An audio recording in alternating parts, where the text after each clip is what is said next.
পশ্চিমবঙ্গের নতুন মুখ্যমন্ত্রী হচ্ছেন শুভেন্দু অধিকারী। এটি নিয়ে একটু আলোচনা করি, এরপরে আমরা দেশের রাজনীতি নিয়ে ফিরবো। সায়ন্ত ভাই, এই যে পশ্চিমবঙ্গের মুখ্যমন্ত্রী হচ্ছেন শুভেন্দু অধিকারী, শুভেন্দু অধিকারীর যে বক্তব্য আমরা নির্বাচনের আগে এবং পরে বাংলাদেশ নিয়ে যেটি দেখলাম, সেটির প্রভাব আসলে আমাদের দেশে কেমন পড়বে? আপনাকে ধন্যবাদ। আমার সঙ্গে আলোচনায় রনি ভাই আছেন এবং যারা শুনছেন সবার জন্য শুভেচ্ছা রইল। পশ্চিমবঙ্গের মুখ্যমন্ত্রী হচ্ছেন শুভেন্দু অধিকারী। শুভেন্দু বাবুকে শুভেচ্ছা। তবে এই অধিকারী বাবু যাতে অন্যের অধিকার ক্ষুণ্ণ না করেন সেই প্রত্যাশাটাও রাখছি এবং রাখতে হবে আমাদের।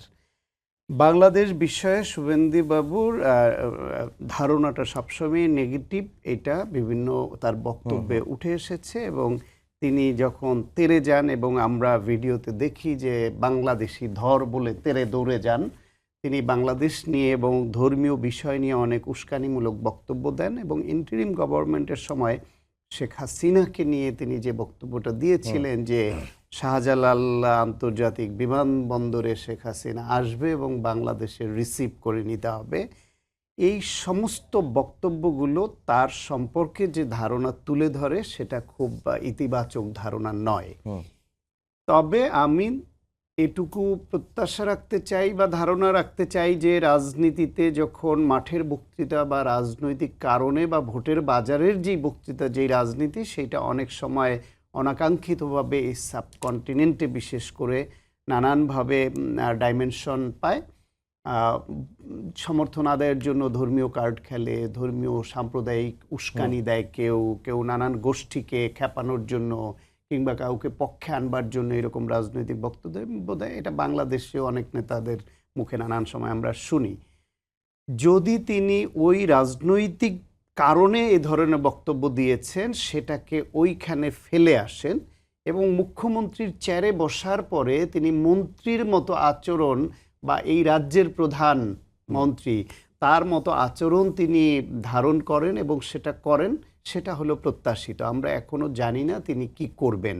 তিনি যেটা দেখিয়েছেন এতদিন সেটাই প্রকৃত তিনি, নাকি মন্ত্রীর চেয়ারে বসার পরে সকলের মন্ত্রী হবেন এবং প্রতিবেশীদের সঙ্গে সুসম্পর্ক বজায় রাখবেন, ধর্মীয় সাম্প্রদায়িকতা বজায় রাখবেন, সেরকম পজিশনে যাবেন, সেটা এখনো আমরা জানি না।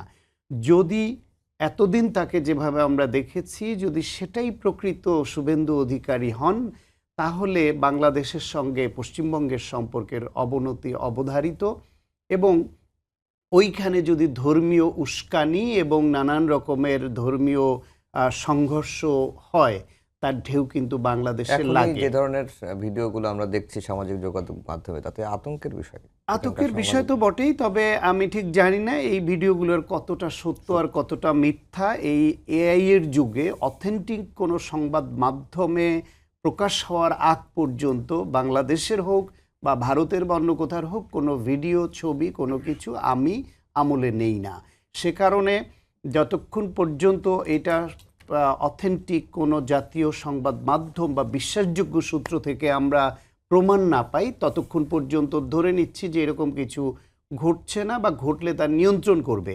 তবে ওইখানে যদি তারা এইরকম সাম্প্রদায়িক অশান্তি, বিশৃঙ্খলা তৈরি করে, তার ঢেউ বাংলাদেশে লাগবে এবং তার যে অতীতের অবস্থান, যে বাংলাদেশে থেকে প্রচুর বাঙালি ওইখানে গেছে, তাদের বারবার ফেরত পাঠানোর হুমকি দিয়েছেন, সেখানেও যদি বাড়াবাড়ি করে তাতেও তাদের সঙ্গে সম্পর্কের অবনতি হবে।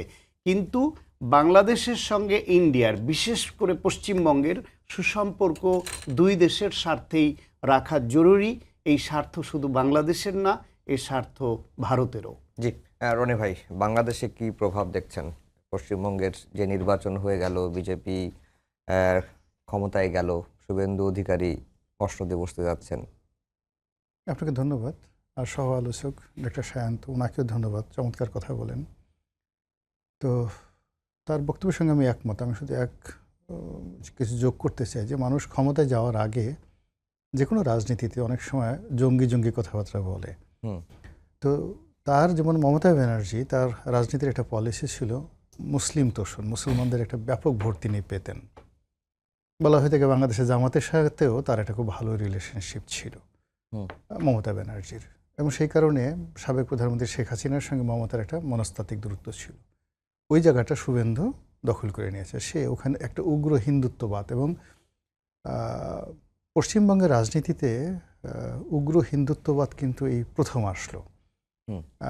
সেই কলকাতা নগর প্রতিষ্ঠিত হওয়ার পর থেকেই এটা এরকম একটা শহর, এত উদার, এত যাকে বলে ব্রিটিশরা সারা ভারতবর্ষের মধ্যে এটাকে বহু বছর যাবৎ তারা দিল্লিতে অনেক পরে গেছে, বঙ্গভঙ্গের পরে অনেক পরে গেছে, সম্ভবত 1911 সনে। কিন্তু এর আগ পর্যন্ত পুরোটা সময় তারা কলকাতাকে মানে তাদের রাজধানী হিসেবে রেখেছে। তো এর কারণে কি হলো, ওখানকার যে একটা সিভিল সোসাইটি গড়ে উঠেছে, শিল্প, সাহিত্য, সংস্কৃতি এবং সমস্ত ভারতবর্ষের যে আলোকবর্তিকা যাদেরকে বলা হয়, সব কিন্তু কলকাতা কেন্দ্রিক। যত বিখ্যাত পত্রিকা, যত বিখ্যাত family, all dominating. Even Indira Gandhi শান্তিনিকেতনে পড়তেন। ইভেন পণ্ডিত জওহরলাল নেহেরু এসে দেখা করতেন কবিগুরু রবীন্দ্রনাথ ঠাকুরের সঙ্গে ওখানে এসে। তারপরে শেষে অন্যান্য যে সকল সর্বভারতীয় বড় বড় রাজনীতিবিদ, তার মধ্যে কিন্তু একটা বিরাট অংশ আমাদের বাংলাদেশের লোকও ছিল। এবং বাংলাদেশ থেকে যারা গেছে, সেই জ্যোতি বসু থেকে শুরু করে অন্যান্য যারা আছেন, তারাই একসময় ওখানকার রাজনীতি নিয়ন্ত্রণ করেছেন। এই কথাগুলো ইতিহাস বলার অর্থ হলো যে শুভেন্দুবাবু যে জিনিসটা চাচ্ছেন ওটা কলকাতার মাটিতে সম্ভব নয়। সিমিলারলি আমাদের ঢাকাতে দেখেন অনেক উগ্রবাদ অনেকে করার চেষ্টা করেছে বা করবে আগামীতে, কিন্তু এই ঢাকা কখনো উগ্রবাদ গ্রহণ করে নাই।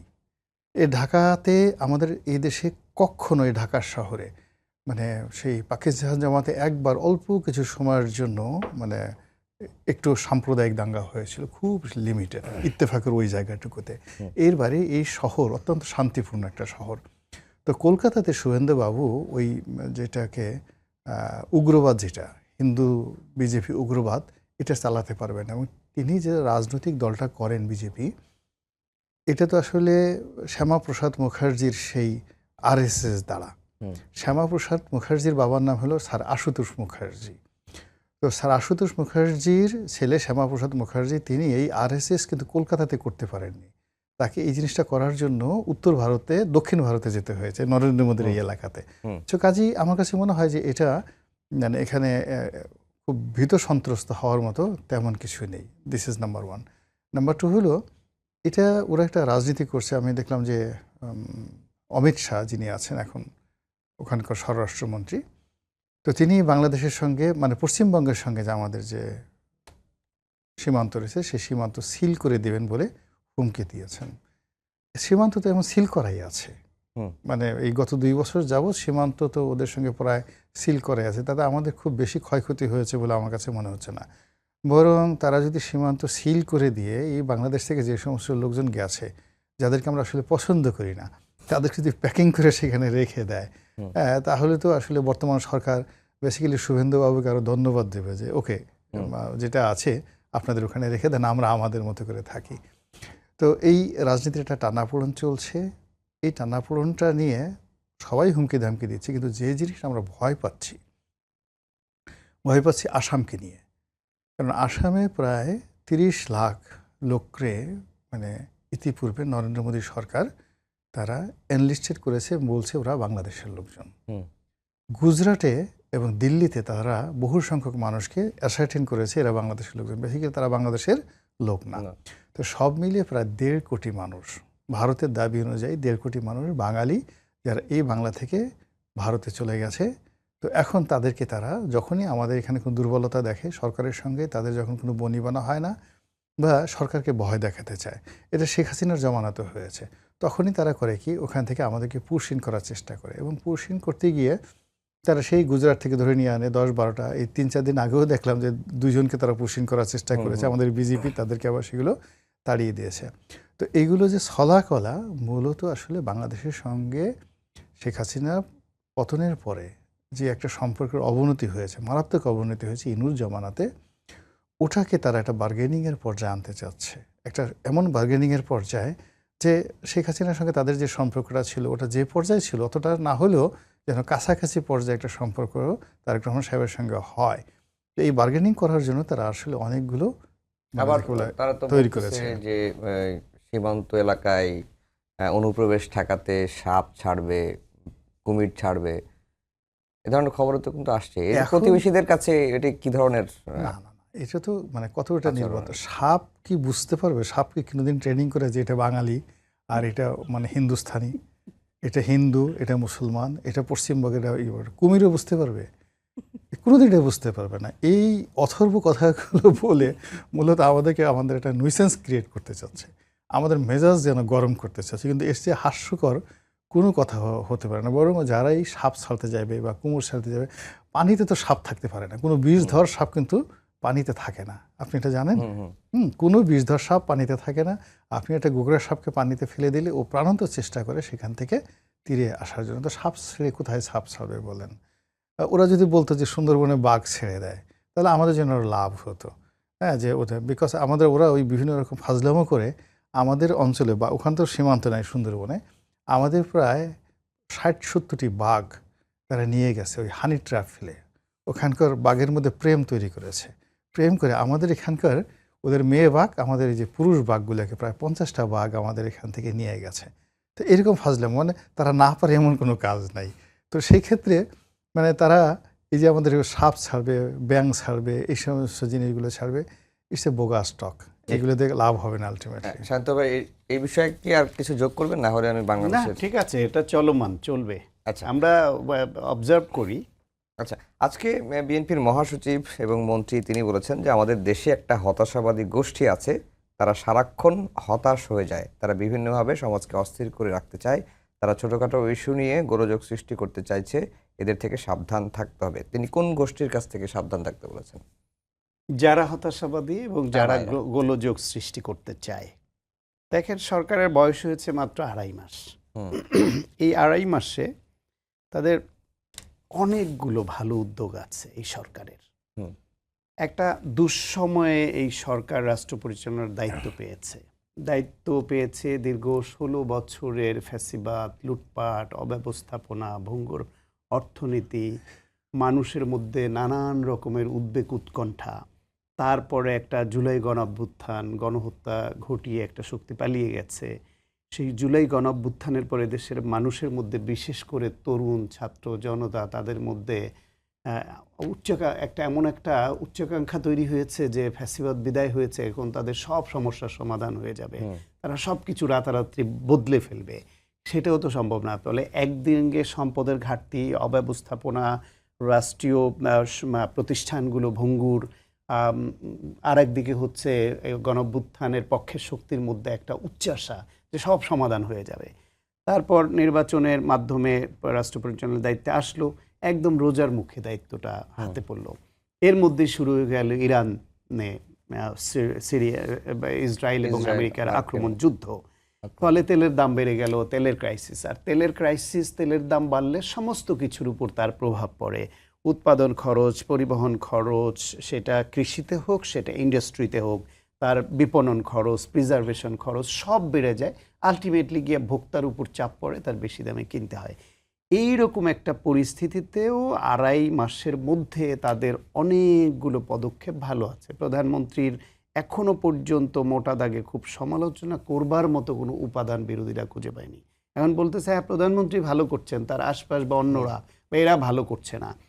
কিছু ভুল ত্রুটি যে হয়নি, ধরেন আপনি যে বিভিন্ন এই যে কার্ডগুলো যেগুলি চালু করেছে, অঙ্গীকার রক্ষার সমস্ত কিছুই কিন্তু খাল খনন কর্মসূচি বলেন, ফ্যামিলি কার্ড বলেন, এগুলো কিন্তু অনেক কিছুই শুরু হয়েছে। তারপরে এসে আপনি এই যে এমপিরা বিনা শুল্কের যে গাড়ি নেবেন না, ঢাকায় মানে প্লট, যে সরকারি প্লট নেবেন না, এই সিদ্ধান্তগুলো তো ইতিবাচক। প্লাস বিভিন্ন সিদ্ধান্তগুলো এখনো পর্যন্ত ইতিবাচক বেশি। 2-4টা ভুল যে হয়নি তা না, রাষ্ট্র চালাতে গেলে সবারই হয়, আর এইরকম দেশে এত সমস্যার মধ্যে কিছু তো হতেই পারে। সেই ভুলগুলোর সমালোচনা হোক, কিন্তু 2-4টা ভুলের সঙ্গে সংখ্যা বাড়িয়ে প্রতিপক্ষ 2-4টাকে 2টাকে 20টা বানায়, 4টাকে 40টা বানিয়ে বিশাল ফিরিস্তি তুলে ধরে, এত ব্যর্থতা, এত অনিয়ম হয়েছে, এটা হয়েছে, সেরকম কিছু হয়নি। ফলে এখনই এই যে অস্থিরতা তৈরি এবং মাঠে কর্মসূচি দেওয়া, সেই সব ক্ষেত্রে যারা এটা করছে এরা আসলে হতাশাবাদীরা, এরা আসলে নিজেদের রাজনৈতিক লাভের জন্য সরকারকে বিতর্কিত এবং ক্ষতিগ্রস্ত করে অজনপ্রিয় করবার পরিকল্পনা হিসেবে এইটা করছে। আর হতাশাবাদী যারা, হতাশাবাদীদের মধ্যে কেউ কেউ তো বন্ধুও আছে, হুম। কাছের লোক আছে। আমি নিজেই কিছু কিছু জিনিস নিয়ে একটু হতাশা বোধ করি। ধরেন কিছু বিষয়ে চমক দেখতে ভাল লাগে। তো এই যে আজকে গত 2 দিনে দেশের যে একটা জাতীয় দৈনিকে একটা রিপোর্ট দেখলাম যে বালিশকাণ্ড খুব আলোচিত হয়েছে না, 6,900 টাকায় রূপপুরে বালিশ। ওইখানে শেখ হাসিনা এবং তার বোনের মেয়ে রাশিয়ার সঙ্গে কিভাবে বড় রকমের দুর্নীতি করেছে ওইসব সংবাদ মাধ্যমে তো এসছে, আমরা দেখছি। বালিশকাণ্ডে আমরা খুব শিহরিত হয়েছিলাম যে একটা বালিশের দাম 6,900 টাকা হইতে পারে, কিন্তু আজকে দেখছি একটা বালিশের দাম 6,900 টাকা না, একটা বালিশের দাম 89,900 টাকা করে কেনা হয়েছে 60টা বালিশ। এইখানে 4,702টা বালিশের মধ্যে 29,887 টাকা করে কেনা হয়েছে 72 বালিশ, 20,000 করে 660 বালিশ, 10,000 প্লাস করে 120টা। এরকম প্রকৃত দাম বালিশের ছিল 1,48,00,000 টাকা, সেটা 5,41,00,000 টাকা দিয়ে কেনা হয়েছে। তাহলে 6,900 যেটা জানতাম সেটা আসলে 90,000 ছুঁয়েছে। আপনার এই যে 30,000 টাকার ড্রেসিং টেবিল সেটা কেনা হয়েছে 5.5 টাকায়। এখানে আপনার 18 গুণ বেশি, 3,33,00,000 টাকা বেশি খরচ ড্রেসিং টেবিলে। সেইখানেও আপনার দেখা গেছে যে এই 1,342টা ড্রেসিং টেবিল এরকম লুটপাট করা হয়েছে। এই কথাটা কেন বললাম? 38টা প্রতিবেদন সিএজি থেকে প্রধানমন্ত্রীর কাছে গেছে। এখন সেইখানে এই দুর্নীতিগুলি যে 16 বছর ধরে লুটপাট হয়েছে তার বিচারের পদক্ষেপটা কত দ্রুত শুরু করে যায়। আমরা এই গত 2.5 মাস ধরে বা তার আগে নির্বাচনের সময় শুধু এই জামায়াত, এনসিপি আর বিএনপি একে অপরের বিরুদ্ধে শুধু বক্তৃতা, স্বাধীনতার ইতিহাস, মুক্তিযুদ্ধের ইতিহাস নিয়ে সংসদে এত ব্যস্ত থাকলো এবং আমাদেরও ব্যস্ত রাখলো, আপনাদেরও ব্যস্ত রাখলো, এইগুলা দেখলাম না। এবং সংক্ষেপে একটা কেন এই মানে দেখতে চাই, 2001 সালে বিএনপি যখন ক্ষমতায় আসছিল তখন আপনি তো তখন 2001 সালের ইলেকশন এমপি হয়েছিলেন না, তার পরে 2001 সালে ক্ষমতায় আসার পরে তারা আওয়ামী লীগের আমলের 96 আমলের দুর্নীতির একটা শ্বেতপত্র প্রকাশ করেছিল। এম.কে. আনোয়ার সাহেব ছিলেন ওইটার নেতৃত্বে। প্রেস ক্লাবে ঘটা করে উদ্বোধন হয়েছিল, আমিও ছিলাম ওই সব অনুষ্ঠানে। সাদা মলাটের বড় বড় বই দেখতে ভাল লাগতো। আমরা আশা করেছিলাম যে বিএনপি আসার পর ওই দুর্নীতিগুলোর তদন্ত হবে, বিচার হবে, কিন্তু ওই যে মলাটবদ্ধ বই মলাটবদ্ধই থাকলো 5 বছর দেখলাম। এখন এইবার 16 বছরের বিচারগুলি আমরা দৃশ্যমান দেখতে চাই খুব দ্রুততার সঙ্গে। যদি এটা দৃশ্যমান না হয় তাহলে মনে হবে যে এইটার 2টা দিক আছে। এক হলো যারা চুরি করেছে, লুটপাট করেছে, ডাকাতি করেছে, টাকা পাচার করেছে, তাদের বিচার হওয়া এই আইনের বিচারের স্বার্থে দরকার। 2 হলো এই টাকা জনগণের টাকা, রাষ্ট্রের টাকা রাষ্ট্রকে ফেরত দেওয়া দরকার। 3 হলো এই বিচারটা হলে নজির স্থাপন হবে যে চুরি করলে বিচার হয়, ফলে এই সরকারের মধ্যে কারো যদি এরকম অসৎ উদ্দেশ্য থাকে তার একটু নড়ে চড়ে বসবে যে না, আগের মতো এরকম পাতানো খেলা হবে না যে আমরা ক্ষমতা আসলে তাদের ছাড় দিব, আবার তারা আসলে আমাদের একটু ছাড় দিবে। আওয়ামী লীগ কিন্তু 16 বছরে বিএনপি চেয়ারপারসনরে পর্যন্ত মিথ্যা মামলায় ফাঁসিয়ে মৃত্যুর দিকে ঠেলে দিয়েছে, আওয়ামী লীগ তো ছাড় দেয়নি। সুতরাং তাদের এত বড় লুটপাটগুলো সেটা দৃশ্যমান হয় বিচারের প্রক্রিয়া এবং তদন্ত, এইটা দেখতে চাই। এখানে কিন্তু আমি একটু হতাশ, কিন্তু এই হতাশাবাদীরা আবার এই সরকারের জন্য বিপজ্জনক নয়। আমরা এই সরকারকে এইরকম ভালো কাজে, আইনের শাসন প্রতিষ্ঠার কাজে এগিয়ে নিতে চাই বলে এই পদক্ষেপগুলো দেখতে চাই। আর যে 8টা ভালো করে 2টা ভুল করে, ওই 2টার প্রচারণা সরকার যে ফেস করতে পারে না প্রতিপক্ষের, এবং তার ফলে 8টার অর্জনকে ম্লান করে দিতে চায়, সেইখানে সরকারের যথাযথ পদক্ষেপ এবং 2টা ভুল হলে সেটা শুধরে নেওয়া, স্বীকার করে নেওয়া, হ্যাঁ এটা আমার ভুল হয়েছে। আমার ক্রিকেট বোর্ডে আমি 11 জন সদস্য এই করেছি, বিতর্ক উঠেছে, আমার জাতীয় বড় নেতাদের 3 সন্তান এর মধ্যে ঢুকে গেছে, তারা যোগ্য, তবুও যেহেতু এখানে সমালোচনা উঠেছে, জনগণের মতামতের প্রতি শ্রদ্ধা দেখিয়ে এটা আমি স্থগিত করলাম, বা আমি নতুন যাচাই বাছাই করে কমিটি করব।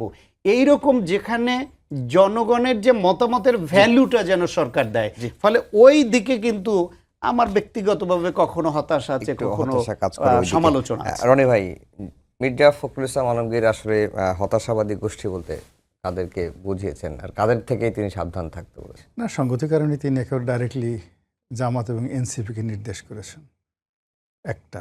2 নম্বর হলো যে যে সমস্ত লোক বিএনপি থেকে মনোনয়ন পায়নি, স্বতন্ত্র ইলেকশন করেছে, তারা এখন অনেকে বিএনপির একটা জাস্ট আমি এখনও বিএনপিতে আসি এরকম একটা কথাবার্তা বলে বিএনপির বিরুদ্ধে কথাবার্তা বলার চেষ্টা করছে। There is a frustrated group. আর একটা গ্রুপ আছে যারা ইতিমধ্যে বিএনপি ছেড়ে জামাতে চলে গেছে, এনসিপিতে চলে গেছে। তো অ্যাজ এ হোল আওয়ামী লীগের অবর্তমানে যে বিরোধিতার দরকার, সেই বিরোধিতা করার জন্য জামাত এবং এনসিপি তাদের প্ল্যাটফর্মটা আলটিমেটলি সাজিয়ে ফেলেছে। এবং এই প্ল্যাটফর্মটা যে দুর্বল নয়, একেবারে দুর্বল নয়, এটা বিএনপি যারা কর্তা ব্যক্তি তারা বুঝেন। বোঝার কারণেই এটা বিএনপি একটা ব্রুট একটা জিনিস চিন্তা করুন যে বিএনপির মূল শক্তিটা কি? জনপ্রিয়তা। মূল শক্তি হলো তার ব্যাপক কর্মী বাহিনী। আর সবচেয়ে বড় দুর্বলতা হলো জামাতের মতো তাদের সংগঠন নেই, আর সেন্ট্রাল কোনো বায়তুল মাল নেই অ্যাজ এ হোল। ফলে দলের প্রয়োজনে তারা রেজিমেন্টেড অ্যাজ এ ফোর্স হিসেবে তারা কাজ করবে, ওইরকম জামাত যেটা পারবে সেটা তারা পারবে না।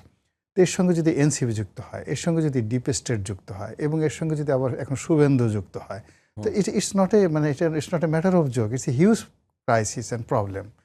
তো এই জিনিসগুলো বিএনপি যারা শীর্ষ ব্যক্তি, কর্তা ব্যক্তি, তারা খুব বুঝেন। তারা তো আমরা তো টকশো করি, হালকার উপর দিয়ে মেরে দেই, এখানে আসি, হ্যাঁ। তো কিন্তু যারা রাজনীতি করেন, মন্ত্রী হয়েছেন, এমপি হয়েছেন, প্রধানমন্ত্রী হয়েছেন, তারা অনেক কিছু চিন্তা ভাবনা করেন। এগুলো 1-2 নম্বর হলো যে যখন রাষ্ট্রের কোনো চেয়ারে বসেন, অনেকগুলো এজেন্সি, রাষ্ট্র এত শক্তিশালী একটা অর্গানাইজেশন। আমরা অনেক সময় প্রাইভেট প্রতিষ্ঠান আমরা বলি, কিন্তু প্রাইভেট প্রতিষ্ঠানের চাইতেও যে কোনো সরকারি অফিসে যে ফাইলিং, তাদের যে ডাটাবেজ এত চমৎকার, আপনি কল্পনাই করতে পারবেন না। আপনি যে কোনো একটা উপজেলাতে গিয়ে, যে কোনো একটা ভূমি অফিসে গিয়ে 100 বছর আগের একটা ডকুমেন্ট চান, জাস্ট 24 ঘন্টার মধ্যে আপনাকে সেটা দিয়ে দিতে পারবে। তো এইরকম জায়গা দেয়।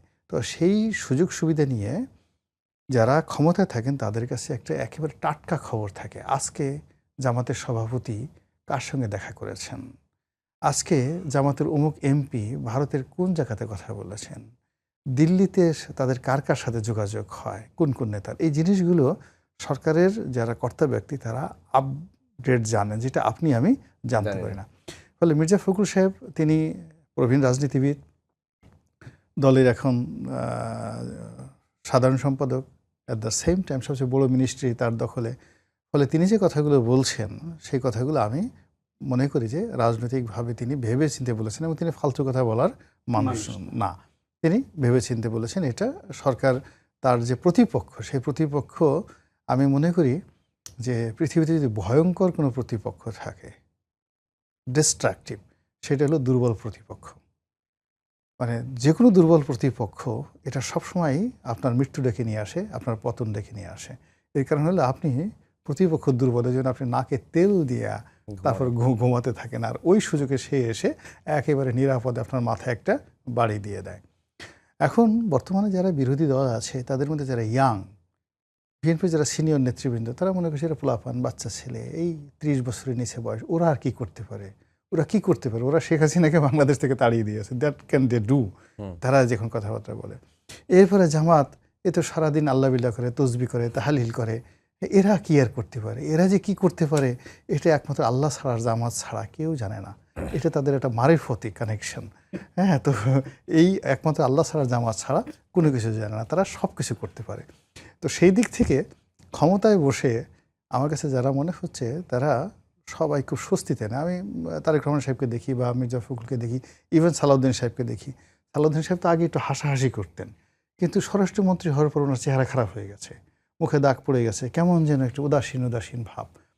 আগে যেখানে তাকে একটা ড্যাশিং হিরো মনে হতো, মন্ত্রী হওয়ার পর মানুষের গাল ফুলে যায়, তারপরে হাঁটায় একটা রং ঢং আসে, কথায় কথায় সে হাসতে চায়। তো সালাউদ্দিন সাহেব এই সরকারে যারা মন্ত্রী হয়েছেন, বেশিরভাগ মন্ত্রী কেমন যেন এলোমেলো হয়ে গেছেন। ওই এক যোগাযোগ মন্ত্রী এলোমেলো হয়ে গেছে, শিক্ষামন্ত্রী এলোমেলো হয়ে গেছে। ওই দিন স্বতন্ত্র একজন সংসদ সদস্য রবিন ফারহানা তিনি বলছিলেন একটা টক শোতে যে সংসদে সরকারি দল বিরোধী দলের পরিবেশটা বা আচরণটা কেমন, তখন তিনি বলছিলেন যে অনেকটা আমরা আর মামুরার মতো অবস্থা, যে মুখে মুখে বিরোধিতা, ভিতরে ভিতরে একই ধরনের। এটা রুবিন বোধহয় ঠিক বলেননি। এই কারণ হলো যে আমি তো অনেকগুলো অ্যাজ এ সাংবাদিক হিসেবে 1986 থেকে পার্লামেন্টটা দেখে আসছি। আর এমপি হিসেবে তো 5 বছর দেখেছি ভিতরে। মূলত আসলে পার্লামেন্টের মধ্যে সরকারি দল বিরোধী দলের মধ্যে এমনি একটা সম্পর্ক ভালো থাকে। ইভেন বেগম জিয়া, শেখ হাসিনা তাদের মধ্যে সম্পর্ক ভালো ছিল, অসাধারণ। যেমন দেখা গেল বেগম জিয়া কথা বলছেন, শেখ হাসিনা বসে বসে ভ্যাঙ্গাচ্ছেন, বসে বসে না না এটা ঠিক না, এটা ঠিক না, এরকম। আবার মানে শেখ হাসিনা কথা বলছেন, বেগম জিয়া বসে বলছেন না না এটা ঠিক না, এটা ঠিক না, না না নো নো নো। আপনি এগুলো দেখেন, টিভিতে এগুলো দেখা যায়। এরপরে যখন মানে অধিবেশনের শেষ হয়, অবসর সময় গিয়ে আমরা একে অপরের সাথে যে কী অবস্থা, আমার তো আওয়ামী লীগের মেয়েদের সাথে বা যারা এমপি ছিলেন তাদের সাথে যত ভালো সম্পর্ক, তার সাথে বিএনপির এদের সাথে ভালো সম্পর্ক ছিল। এই যে এখন যারা যারা এমপি হয়েছে অলমোস্ট সবাই, তারা ওই আমার কাছে চিরকুট লিখতেন। হ্যাঁ, আমরা ডেইলি সে আজে বাজে যত কথা, এগুলো প্রকাশ করা যাবে না। অল আর মাই ফ্রেন্ডস, যে এখন যারা এমপি হয়েছেন, আগে আমার সময় যারা যারা ছিলেন, তো এরকম একটা সহমর্মিতা ভালো থাকে। ইভেন রুবেনের সঙ্গে বিএনপিতে ছিল, তার সঙ্গে তো তুফাইল আহমেদ, তারপরে শেষে শামীম ওসমান থেকে শুরু করে সবারই একটা ভালো সম্পর্ক ছিল। ইট ডাজ নট মিন আমি অ্যান্ড মামু, এটা না। এখানে যে জিনিসটা আছে, যে যার কথা মতো ওখানে সম্পর্ক রাখে, আবার তলে তলে ঘ্যাসাং করে কেটে দেয় আর কি। হ্যাঁ, এটাই আর কি অবস্থা, সেভাবে চলতেছে। তাহলে রনি ভাইয়ের কথায় বিএনপি কি আসলে তার যে প্রতিপক্ষ তাদেরকে দুর্বল ভাবছে কিনা? যেটি রনি ভাই বললেন, দুর্বল প্রতিপক্ষ সবসময় মানে সবচেয়ে বেশি ভয়ঙ্কর। না, দুর্বল ভাবছে কোথায়? দুর্বল ভাবলে কি, এই যে রনি ভাই বললেন দুর্বল ভাবছে, আবার রনি ভাই তো বললেন যে ভাবছেন বলে দুর্বল প্রতিপক্ষ খুবই হয়, দুর্বল ভাবছে না। রনি ভাই তো বললেন যে মন্ত্রীদের চেহারায় উৎকণ্ঠার ছাপ তিনি দেখতে পান। আসলে জামায়াত ইসলাম বাংলাদেশে তাদের ইতিহাসে এতগুলো সিট তো তারা পায় নাই, এবং নির্বাচনের আগে তারা এমন একটা পরিবেশ তৈরি করে ফেলেছিল যে কলকাতায় যেটা দিয়ে সফল হয়েছে বিজেপি, হিন্দুত্ববাদ দিয়ে, যে বামদের দেখেছি, কংগ্রেসও দেখেছি, এবার বিজেপিকে দেখি, এই সুরটা কিন্তু প্রবল হয়েছিল এবার কলকাতার নির্বাচনে। বাংলাদেশের নির্বাচনেও কিন্তু এরকম একটা সুর জামাত খুব পরিকল্পিতভাবে তুলতে সক্ষম হয়েছিল, যে আওয়ামী লীগ দেখেছি, বিএনপি দেখেছি, এবার একটু জামাত দেখতে চাই। কিন্তু বাংলাদেশে সেটা তারা কাজে লাগাতে না পারলেও তারা 68 আসন পর্যন্ত পৌঁছাতে পেরেছে। বাংলাদেশের নির্বাচনে জামায়াত কোনোভাবেই 10 আসনের বেশি পাওয়ার দল এখনো না। নির্বাচনের দিক থেকে তাদের কর্মী বাহিনী খুব স্ট্রং, তাদের টাকার জোর আছে, কর্মী আছে, ডেডিকেশন আছে, আল্লাহু আকবার বলে ঝাঁপাইয়া পড়ে যে কোনো কিছু করতে পারে তারা। কিন্তু ভোটের বাজারে তারা বাংলাদেশে 68 আসন পাওয়ার দল না। ক্ষতি করতে চাইলে, নাশকতা করতে চাইলে তাদের ওই সক্ষমতা কিন্তু আবার কম না, ওইটা অনেক আছে।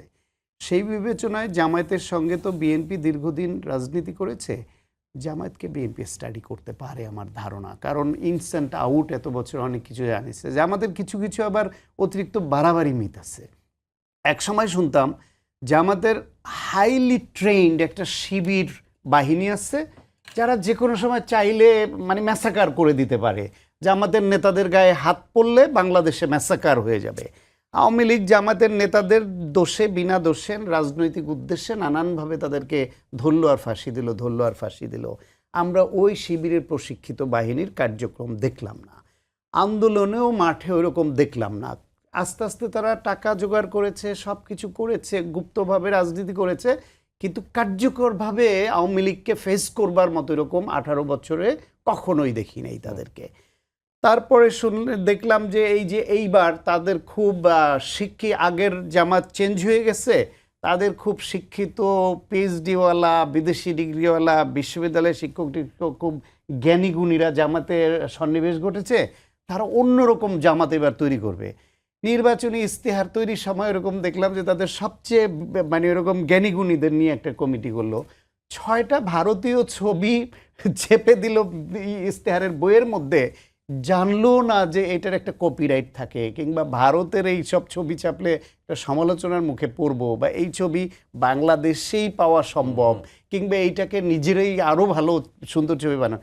তাহলে ওই সবচেয়ে জ্ঞানীদের দূর দেখলাম। তারপরে হলো কি যে না, ওনার পড়ালেখা করা এখনকার জামাত, সংসদে গিয়ে ওরা বিরাট কিছু একটা করে ফেলবে। 68 এমপি, তাদের সঙ্গে আছে আবার তরুণদের 6 জন এনসিপির, সুতরাং সরকারি দলকে সাংঘাতিক চাপে ফেলবে।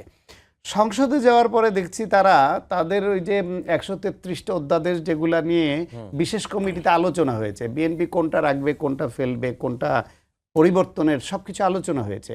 এটা কিন্তু জামায়াত বা এনসিপির এই সাংসদরা জানে। সংসদের জন্য যে কার্যকরভাবে সরকারকে যে প্রশ্ন করা, তাদেরকে চাপে ফেলা, এটা নিয়ে যৌক্তিকভাবে সেই কাজটা তারা সফলভাবে করতে পারে নাই। এমনকি দু একটা বিষয়ে আমিরকে খুব অসহায়ভাবে তিনি বলছেন যে ওনারা তোলেন আর পাশ করেন, আমরা জানিও না। তার মানে সংসদেও তারা অনভিজ্ঞতা তো একটা আছে। এই 68 জনের মধ্যে মাত্র 2 জন আগে এমপি হওয়ার অভিজ্ঞতা আছে সংসদে যাওয়ার, বাকি সব নতুন। কিন্তু নতুন হলেও রুমিন ফারহানার কথা একটু আগে বললেন না, রুমিন ফারহানাও প্রথমবার যেবার সংসদে গেছে নতুনই তো ছিল, কিন্তু একা কিভাবে আওয়ামী লীগকে তুলোধনা করেছে। রনি ভাই যখন গেছেন তখন তো প্রথমবার নতুন ছিলেন, তার প্রথমবারই তো সবচেয়ে ভালো রোল প্লে করেছেন। আন্দালিব রহমান পার্থ, তিনিও প্রথমবার এমপি হয়েই তো চমক দিয়েছেন যে হি ক্যান ডু সামথিং, উনি কথা বলে সবাইকে আন্দোলিত করতে পারেন। এরকম যারা ভালো করার, লেখাপড়া করার, যুক্তি জানে এবং অন্যকে ঘায়েল করতে পারে, তারা প্রথমবারই পারে। তা 68 জনের মধ্যে ওইরকম কিন্তু জামায়াতের চোখে পড়বার মতো কোনো ওইরকম সাংসদ হয়ে উঠবে ওইরকম রাইজিং অ্যান্ড প্রমিজিং কাউকে চোখে পড়েনি। যেটা বড় করে এনসিপির নাহিদ ইসলামের সর্বশেষ যে বক্তব্যটা দুর্দান্ত প্রশংসিত হয়েছে। ওই ওদের হান্নান মাসুদের দু একটা বক্তব্য প্রশংসিত হচ্ছে, ওদের অন্য এমপিদেরও কারো কারো হচ্ছে, কিন্তু জামায়াতেরও এরকম আপনি নাম করবার মতো এরকম কোনো ফেস পাচ্ছেন না যাকে আমরা ধরে নিতে পারি যাদের নাম বললাম এদের মতো উঠে আসবে। সুতরাং জামায়াত দুর্বল ভাবারও কিছু নাই, বেশি সবল ভাবারও কিছু নাই। বিএনপির উচিত হবে জামায়াতের ওই অনলাইন প্ল্যাটফর্ম এবং অন্যান্য জায়গায় অপপ্রচারে তারা সিদ্ধহস্ত, বট বাহিনীতে তারা ওস্তাদ, এগুলি কিভাবে তারা সামাল দিবে সেটা গুরুত্বপূর্ণ ইস্যু। রনি ভাই, এনসিপির ভূমিকা আপনি কেমন দেখছেন বর্তমানে রাজনীতিতে এবং সরকারের বিরোধিতা করার ক্ষেত্রে, যৌক্তিক অবশ্যই বিরোধিতা করার ক্ষেত্রে, এবং আমরা দেখলাম যে এনসিপিতে অনেকে যোগ দিচ্ছেন, আজকেও যোগদান অনুষ্ঠান ছিল, পেশাজীবী সংগঠনের অনেক নেতারা যোগ দিয়েছেন, এবং এনসিপি নেতারাও বলছেন যে বিএনপির স্থায়ী কমিটির সদস্য তাদের সন্তানরাও আসতে চাচ্ছেন, এ ধরনের কথাগুলো আসছে। না, আমি তো এনসিপিকে যত দেখছি তত আশ্চর্য হচ্ছি। এবং আমার যে পলিটিক্যাল যে ধ্যান ধারণা ছিল এনসিপি সম্পর্কে, এটা আমার কাছে মনে হচ্ছে আই এম রং। আমি এখনও এনসিপিকে মূল্যায়ন করে, মানে নাহিদ ইসলাম, হাসনাত, সার্জিস, আমার কাছে মনে হচ্ছে ওদের কাছে আমি শিশু, অবোধ শিশু এখন পর্যন্ত। এর কারণ হলো যখন তারা মানে মন্ত্রী হয়ে গেল অলরাউন্ডার সাইডেন, এবার সারপ্রাইজ, এটা কী করে হলো? তো হ্যাঁ, খুব হলো। এরপরে আবার যখন তারা একটা পূর্ণ মন্ত্রীর পদ ছেড়ে দিয়ে একটা দল করলো, তখন আমি মনে হলাম কেন এই কাজটা করলো? মন্ত্রী এত সুন্দর একটা পদ, এটা ছেড়ে দিয়ে আবার রাজনৈতিক দল করলো। তারপর যখন আবার নির্বাচনে দাঁড়ালো, আমিও শান্তের মতো মনে করলাম একটাও পাশ করবে না, মাই গড, তারা সবাই পাশ করে আসলো। আবার পাশ করার পর মনে হলো যে তারা জামাতে বিলীন হয়ে গেছে, জামাতের বাইরে তাদের কোনো হবে না। এখন তাদের নড়াচড়া দেখে মনে হচ্ছে যে তারা অতীতের যে কোনো সময়ের চাইতে এখন তারা শক্তিশালী। এখন সব রাষ্ট্রদূতরা আবার তাদের সাথে গিয়ে দেখা সাক্ষাৎ করছে, বিভিন্ন লোক জামাতে যোগদান না করে এনসিপিতে যোগদান করছে। আমার কাছে মনে হয় এদের সঙ্গে জিন আছে, বড় 10-12টা জিন আছে। সামহাও এই জিনের ক্ষমতা ছাড়া তারা বারবার শুধু সারপ্রাইজ করে দিচ্ছে। আমি এত চেষ্টা করে জিন ছাড়া, এই যে মার্কিন রাষ্ট্রদূত গিয়ে তার অফিসে গিয়ে দেখা করলো, বড় একটা কূটনীতিবিদ তাদের সাথে দেখা করলো। এরপরে যখন নাহিদ ইসলাম সামনে যায়, ও তাকে দেখে মনে হয় কিছুই বুঝে না, কিন্তু যখন কথা বলে ও মাই গড, সুন্দর সুন্দর কথা বের হয় তার সামনে।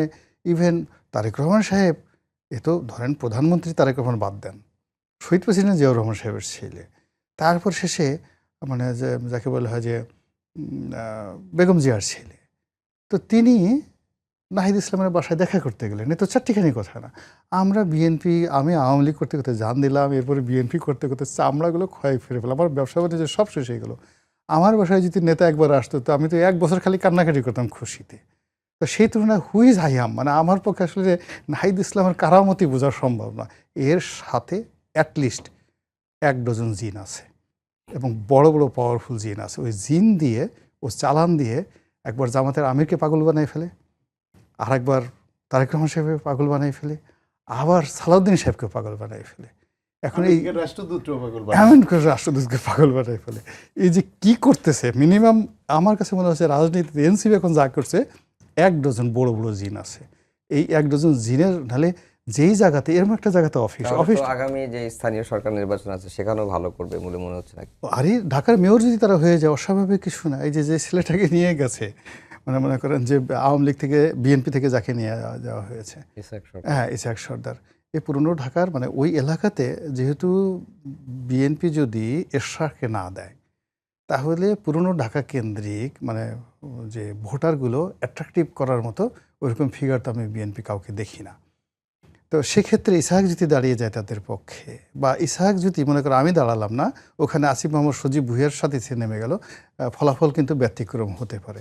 এবং তখন এখন আমরা যেমন এখন বলছি 12টা জিন, তখন আমি বলবো 24টা জিন আছে, আদারওয়াইজ এটা হচ্ছে না। মানে Bangladesh is a such kind of surprising country. এখানে যে কি হয় দেখায় কলা ঢুকায় মূলা, এই যে আমাদের দেশের যে একটা অবস্থা, এই দেশে যেভাবে মানুষ পান্তা ভাত মূলা দিয়া পেঁয়াজ দিয়া কাঁচামরিচ দিয়া খায়, যেভাবে পান্তা ভাত বিসি কলা দিয়ে খায়, মাখায় মাখায় খায় একসাথে বসে বসে, এরকম অদ্ভুত খাদ্যাভ্যাস এই পৃথিবীতে কোথাও দেখতে পাবে না। রনি ভাই আপনাকে অসংখ্য ধন্যবাদ, সায়ন্ত ভাই আপনাকেও ধন্যবাদ জানিয়ে শেষ করছি আমাদের